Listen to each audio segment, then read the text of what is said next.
என்ன வெற்றி, சைக்கிள் கேப்ல திவ்யாவை கிண்டல் பண்ணிக்கிட்டு இருக்கேன் என்ன? உண்மையை சொன்னா அப்படிதான் இருக்கும் போல. ஏய், ஏய், இங்க பாரு இங்க பாரு இங்க பாரு, காஃபி சிந்திரும். இவனை க்ளோஸ் பண்ணலான்னு பிளான் பண்றோம்னு தெரியாம பாவம் பையன் கொஞ்சம் ஜாலியா இருக்கான். இருந்துட்டு போட்டோம், கொஞ்ச நாள் தானே.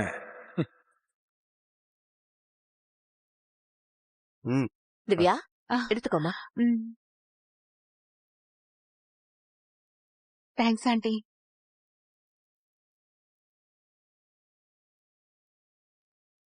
பாப்ல ஆ, ஒரு நிமிஷம். வெற்றி, இல்ல இல்ல பரவாயில்ல விடு. ஸ்வேதா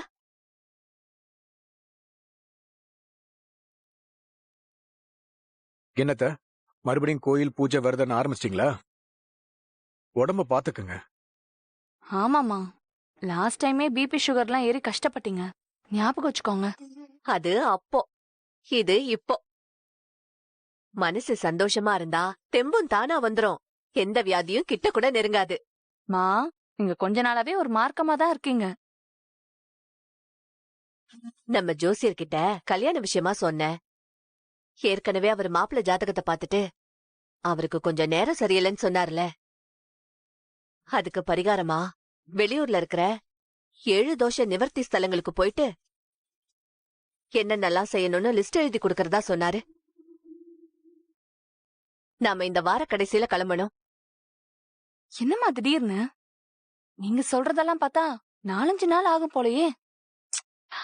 மா, அதுக்கெல்லாம் டைம் இல்ல, நிறைய வேலை இருக்குமா. மகேஷ்க்கும் 4 நாள் லீவ் வருதுல்ல, அவனையும் கூட்டிட்டு போலாம். கோவில் விஷயத்துல மறுப்பு தெரிவிக்கவே கூடாதுமா. ஆமா ஸ்வேதா, மகேஷும் வீட்டுல தானே இருக்கான். அவனையும் இந்த மாதிரி இடத்துக்குலாம் கூட்டிட்டு போனா தானே அவனுக்கும் ஒரு வெக்கேஷன் போயிட்டு வந்த மாதிரி இருக்கும், புது எக்ஸ்பீரியன்ஸ் கிடைச்ச மாதிரி இருக்கும். போயிட்டு வரலாமே. நீங்க சொல்றதும் கரெக்ட் தான், போலாம். பாத்தீங்களா மாப்ள, என் பொண்ணு நீங்க சொன்னதா கேப்பா போல. அம்மா, இத பாருங்க அத்தை. எக்காரணத்துக்காகவும் எனக்கு வர எந்த பாதிப்பும் ஸ்வேதாவையோ மகேஷையோ அஃபெக்ட் பண்ணிடக் கூடாது. அதனாலதான் நீங்க சொன்னது டிலே பண்ணாம போயிட்டு வந்துடலான்னு சொன்னேன். தங்கமான மாப்ள நீங்க.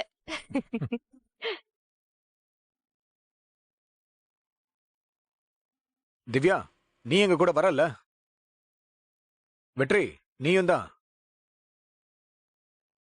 இல்லனா, எனக்கு முக்கியமான ப்ராஜெக்ட் இருக்கு. 2 நாள் ஃப்ரெண்ட்ஸோட சேர்ந்து ஆபீஸ்லயே ஸ்டே பண்ணி ஒர்க் பண்ற மாதிரி கூட இருக்கும்.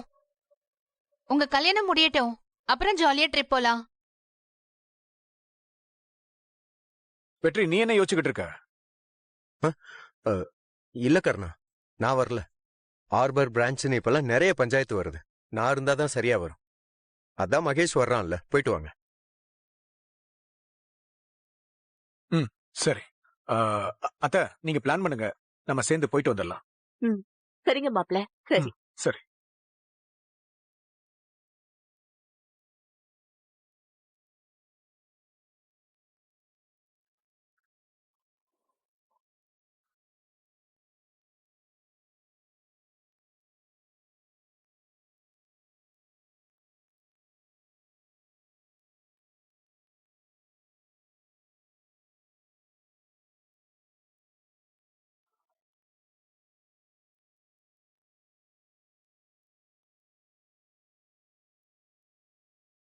அம்மா, அப்பாவும் தியாவும் ஏமா இன்னும் வரல? அப்பா போனும் எடுக்கல, என்னம்மா இருக்கும்? தெரியலடா, நேரம் ஆக ஆக எனக்கும் பக்கு பக்குன்னு தான் இருக்கு.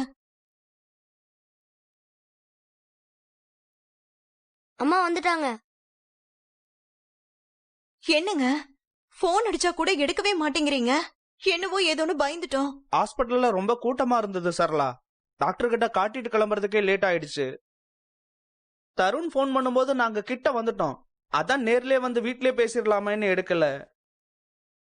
சரி, டாக்டர் என்ன சொன்னாங்க? தியா கிட்ட என்னென்ன பிரச்சனை இருக்குன்னு டாக்டர் டீட்டெயிலா விசாரிச்சாங்க. அது எல்லாமே நோட் பண்ணிக்கிட்டு 1 வாரத்துக்கு மருந்து மாத்திரையெல்லாம் எழுதி கொடுத்திருக்காங்க. அடுத்த வாரம் திரும்ப வந்து பார்க்க சொல்லியிருக்காங்க. எதுவும் பிரச்சனை இல்லல்ல? ஆஹா, இல்ல சரளா. பிரச்சனை எல்லாம் ஒண்ணும் இல்ல, நீ ஒன்னும் பயப்படாத. ஆ, டாக்டர் அல்சரா இருக்குன்னு சொல்றாங்க. தருண் கூட அழுதுட்டாங்க. இவனை தேத்துனாலும் எனக்கு ஒரு மாதிரி பதட்டமாவே இருந்துச்சு. தியா, உன் நிலைமை புரியாம சரியா சாப்பிடலன்னு திட்டிட்டேன்டா. சாரிடா. பரவாயில்லம்மா. சரி, உனக்கு என்ன வேணும்னு சொல்லு, நான் செஞ்சு தரேன். சரளா, கொஞ்ச நாளைக்கு அதிகமா காரம் சேர்த்துக்க வேணாம்னு சொல்லியிருக்காங்க. இட்லி, இடியாப்பம், தேங்காய் பால், பருப்பு சாதம் அந்த மாதிரி காரம் இல்லாத சாப்பாடா கொடுப்போம். இந்த கடையில வாங்குற கூல்ட்ரிங்க்ஸ், ஸ்நாக்ஸ் எல்லாம் கொஞ்சம் சரியாகிற வரைக்கும் குறைச்சுக்க சொல்லியிருக்காங்க. ம், சரிங்க. பாவம் தியா, நல்லா சாப்பிட வேண்டிய வயசுல வாயை கட்டுப்படுத்த வேண்டியதா இருக்கு. எல்லாம் குணமாகற வரைக்கும் தானே, சீக்கிரமே சரியாயிடும். சரியா? ம், சரிங்க.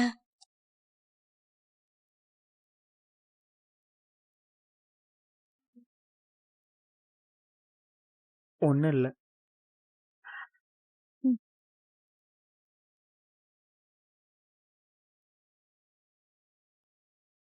இது கொண்டு போய் அவகிட்ட கொடு.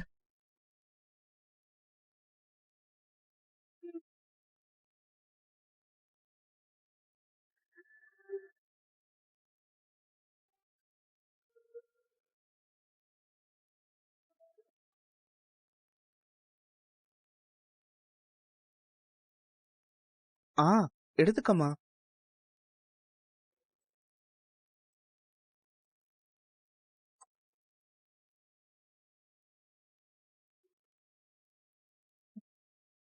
வா.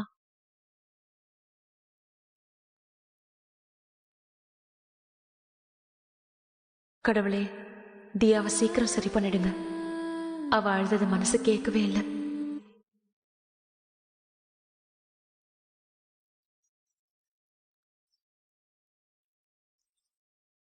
சார், வக்கீல் சார், வாங்க சார். வணக்கம். எப்படி இருக்கீங்க சார்? வாங்க சார், நல்லா இருக்கேன். நீங்க எப்படி இருக்கீங்க? லாஸ்ட் டைம் வந்தப்ப கூட உங்களை பார்க்க முடியல. நல்லா இருக்கேன்னு பொய் சொல்ல முடியல சார். அவ்வளவு வலியும் வேதனையும் எனக்குள்ள இருக்கு. ஏன் சார், நீங்களே இப்படி விரக்தியா பேசினா எப்படி? நீங்க தானே அபிக்கும் சுடருக்கும் பக்கபலமா இருக்கணும். நடந்த எல்லா விஷயத்தையும் நீங்களே கேள்விப்பட்டிருப்பீங்க சார். அபி எதையும் வெளிப்படையா சொல்ல மாட்டேங்கிறா. கொஞ்சம் கூட பிடி கொடுக்காம சுடர கூட்டிட்டு எங்கேயாவது போயிடுறேன்னு சொல்லிக்கிட்டு இருக்கா சார். என்ன பண்றதுன்னே தெரியல. ஒவ்வொரு நிமிஷமும் எனக்கு நெருப்புல நிக்கிற மாதிரியே இருக்கு. இது எல்லாத்துக்கும் எப்போ எப்படி தீர்வு கிடைக்க போகுதுன்னு எனக்கு ஒண்ணுமே புரியல சார். சொன்னாங்க சார். ஆனா இப்ப எனக்கு இருக்கிற கோல் முழுக்க இந்த பரோல் முடியறதுக்குள்ள அபிய நிரபராதின்னு நிரூபிக்கணும். அதை மட்டும் எப்படியாவது செஞ்சிருங்க சார். எங்க வீட்டு குலதெய்வமா நினைச்சு நாங்க உங்களை எல்லாரும் கையெடுத்து கும்பிடுவோம். என்னங்க நீங்க கை இறக்குங்க, இறக்குங்க சார். என்ன இதெல்லாம்? ஆமா சார், அபி தப்பு பண்ணிட்டான்னு அவ மேல சுமத்தப்பட்ட பழிதான் குழந்தைகளுக்குள்ள கூட பேச முடியாத நிலைமையை உருவாக்கி எல்லாத்துக்குமே தடையா இருக்கு. இதுல அபிக்கு அண்ணனா ஆறுதலா இருக்க வேண்டிய நானே சரளாவோட பேச்சுக்கு கட்டுப்பட்டு அப்படியே நிக்கிற மாதிரி இருக்கு. என்ன கையாலாகாதவனா நிக்க வச்சிருக்காங்க சார். அபியும் சுடரும் எந்த காரணத்துக்காகவும் இங்கிருந்து போயிடக்கூடாதுன்னு இங்கேயே இருக்கணும்னு தான் நான் எல்லா விஷயத்துக்கும் பல்ல கடிச்சுக்கிட்டு ஒதுங்கியே இருக்க வேண்டியதா இருக்கு சார். சார், உங்க நிலைமை எனக்கு புரியுது. பட் நீங்க கவலைப்படாதீங்க. இங்க பாருங்க சண்முகம் சார், உண்மையை நெருங்கிட்டோம். கண்டிப்பா நம்ம கண்டுபிடிப்போம். சார், நீங்களும் என்ன அபி மாதிரியே ஒதுக்கி வச்சிடாதீங்க சார். உங்களுக்கு ஏதாவது உதவி தேவைப்பட்டா எனக்கு தெரியப்படுத்துங்க. எனக்கு சொல்லுங்க, கண்டிப்பா நான் வந்து செய்வேன் சார். அப்படிலாம் எதுவுமே இல்ல. உங்க ஹெல்ப் தேவைப்பட்டா நிச்சயமா நான் சொல்றேன். சுடர் அவ அப்பாதான் கேப்டன்னு தெரியாம அந்த வெற்றி கூட பழகிட்டு இருக்கா. அந்த பிரச்சனை எப்ப பூதாகரமா ஆகும்னு நினைச்சா எனக்கு இன்னும் பயமா இருக்கு சார். பாவம் சார், என் தங்கச்சி எப்படிதான் இவ்வளவு ரணத்தையும் மனசுக்குள்ளேயே வச்சு தாங்கிட்டு இருக்கான்னே தெரியல. உண்மைதான் சார். அதுவும் இவ்வளவு விஷயத்த அவங்க தனியா சமாளிக்கிறது சாதாரணம் கிடையாது சார். அபிக்கு வில் பவர் ஜாஸ்தி சார். சார், அந்த வெற்றியால எப்படி சார் மனசாட்சியே இல்லாம எங்க சுடர் மேல உரிமை கொண்டாட முடியுது? அவனை நினைச்சாவே எனக்கு ஆத்திரமா வருது சார். ஆனா இது எல்லாத்தையும் அபிக்காக தான் சார் நான் பொறுத்து போய்கிட்டு இருக்கேன். அவனை நம்பி எல்லாத்தையுமே விட்டுட்டு போனேன். என் தங்கச்சிக்கு துரோகம் பண்ணி அவளை இந்த நிலைமைக்கு ஆளாக்குனது மட்டும் இல்லாம அந்த நம்பிக்கை துரோகிக்கு இப்ப ஆடு பகை குட்டி உறவுங்கிற மாதிரி அபி பெத்து வளர்த்த சுடர் மட்டும் வேணுமா சார் அவனுக்கு? இல்ல சார், என்னதான் இருந்தாலும் அபி சுடரை வந்து கேப்டன் சொல்லி அவன் கூட பேசுறதுக்கு விட்டுருக்கவே கூடாது சார். சார் உங்ககிட்ட எப்படி சொல்றதுன்னு தெரியல சார். அபி ரிலீஸ் ஆகுற வரைக்கும் நம்ம கொஞ்சம் பொறுமையா தான் சார் இருக்கணும். வேற வழி இல்ல. சுடர்கிட்ட அவன் தான் அப்பா. என் தங்கச்சி படுற எல்லா கஷ்டத்துக்கும் காரணமே அவன் தான் அவகிட்ட சொல்லிட்டா சுடர் புரிஞ்சுப்பால்ல சார்? புரிஞ்சுப்பால்ல? அப்படி செஞ்சா அவரை லீகலா அப்ரோச் பண்ண பாப்பாரு. அது சுடருக்கு தான் சார் ட்ரபிள் ஆகும். அட கடவுளே சார், இவ்வளவு சிக்கலுக்கும் காரணம் அந்த வெற்றி தானே. அவனை அந்த கடவுள் கூட மன்னிக்கவே மாட்டாரு சார், மன்னிக்கவே மாட்டாரு. நான் முதல்ல மகேஷோட அப்பா கிட்ட சொல்லி அவனை வீட்டை விட்டு வெளியே துரத்தி விட சொல்ல போறேன் சார், சொல்லிடுறேன். எல்லா பிரச்சனைக்கும் அடித்தளம் போட்டதே அந்த கர்ணாதான்னு புரியாம பேசுறீங்களே.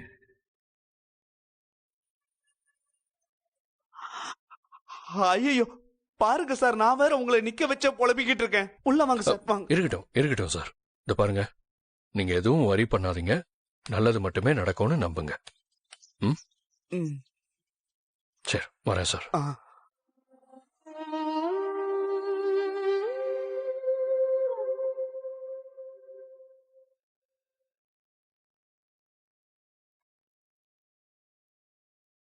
பாவம் தியாக்கு இப்பெல்லாம் அடிக்கடி வயிறு வலி வருது. ஏன் ஹாஸ்பிட்டல்ல காமிக்கலையா? மாமா கூட்டிட்டு போனாரு, மருந்து கொடுத்திருக்காங்க. சரியாயிடும்டா.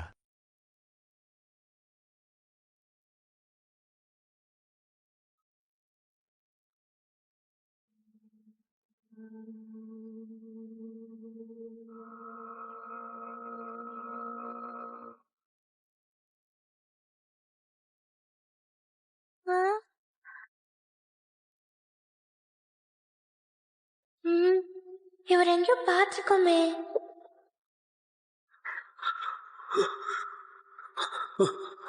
மாணிக்கம் நில்லுங்க.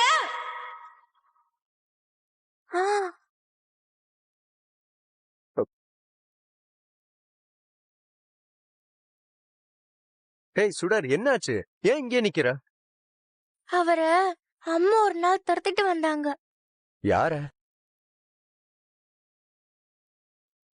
அதோ அதோ அந்த ஆட்டோ பக்கத்துல நின்னு பேசிட்டு இருக்காரே, அவர்தான்.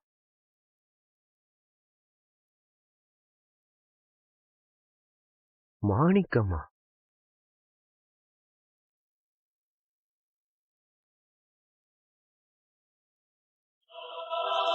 சுடர், நீ இங்கே இரு. நீ என் பின்னாடி வராத, சரியா? நான் வந்துடுறேன்.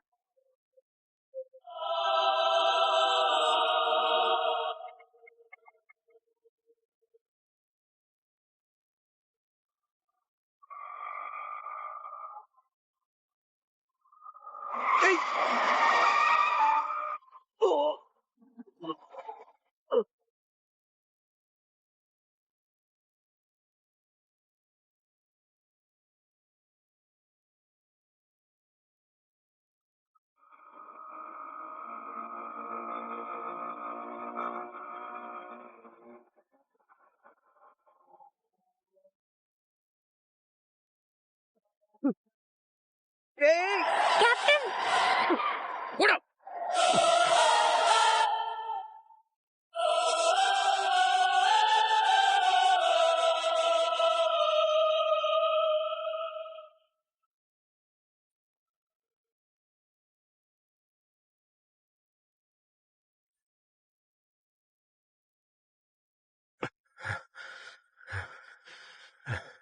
மிஸ் ஆயிட்டான்.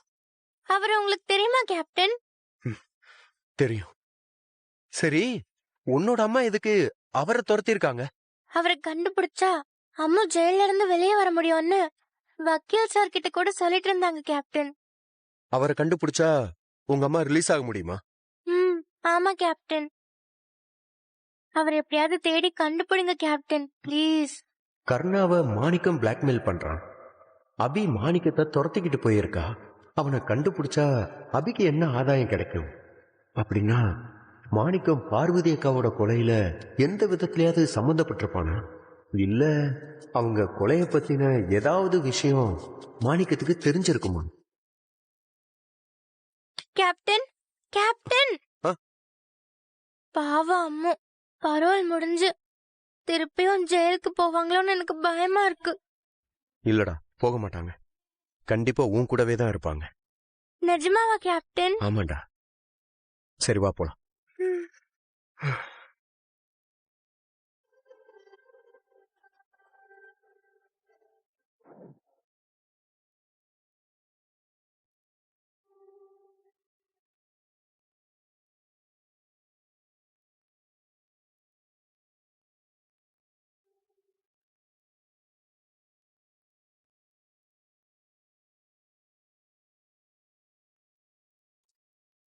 சரிங்க, நான் எல்லாத்தையும் பார்த்துட்டேன். அப்புறம் ப்ரொசீட் பண்றேன். அப்ப நான் கிளம்புறேன்.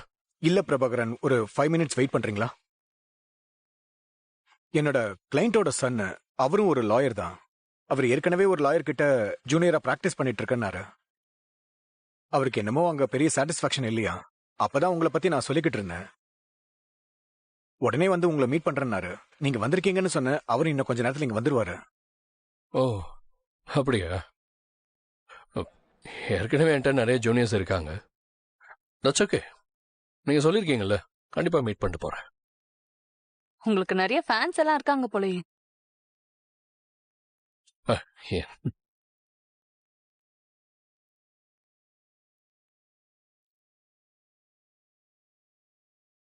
சார் வாங்க. வணக்கம் சார். வாங்க. வணக்கம். உட்காருங்க. Thank you sir. நீ விளையாடு. இவர்தான் தினேஷ். இப்ப நான் சொல்லிக்கிட்டு இருந்தேன்ல, அவர்தான். ஓ, ஹாய்.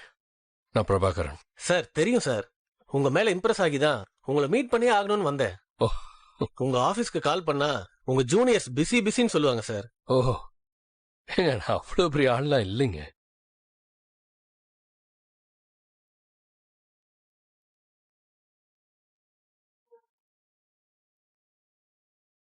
பிரபாகரன் சார், நீங்க இந்த ஜெயில் கைது கேஸ்ல ஆர்கியூ பண்ணி சென்னையில மோஸ்ட் பாப்புலர் லாயர் வீரபத்ரன் சாரே ஆஃப் பண்ணீங்க பாருங்க. அதை என்னால மறக்கவே முடியாது சார். அந்த கேஸ லைவா பார்த்ததுல இருந்துதான் நான் உங்ககிட்ட சேரணும்னு இருந்த ஆசை கோலாவே மாறுச்சு சார். அவை பத்தி ஏதாவது ஆரம்பிக்கிறதுக்குள்ள இங்க இருந்து கிளம்பிடணும்.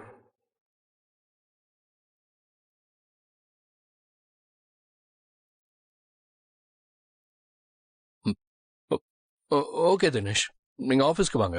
கண்டிப்பா நிறைய பேசலாம். Okay sir. ஜெயில் கைதியா? யார் பிரபாகரன் அது?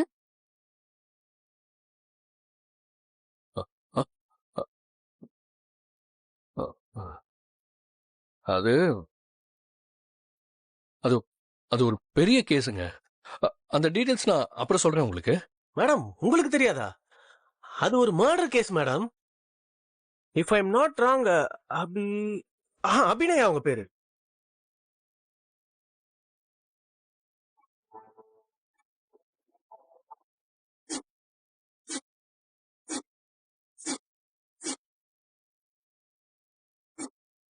இப்ப ரீசெண்டா கூட ஒரு நாவல் எழுதி அவார்ட் வாங்கினாங்க.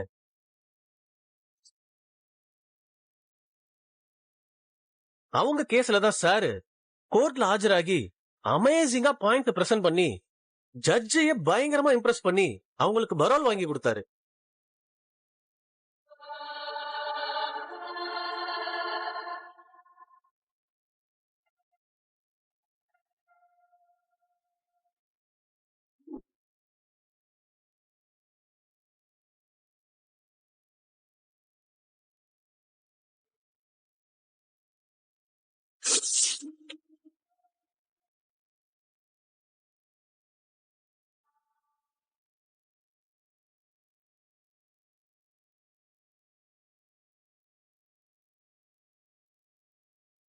இவர் அவங்களுக்காக கோர்ட்ல ஆர்கியூ பண்ணப்போ நான் கூட இப்படிதான் ஷாக் ஆகி ஸ்பீச்லெஸ்ஸா இருந்தேன் சார். அவ்வளவு சூப்பரா வாதாடினாரு சார்.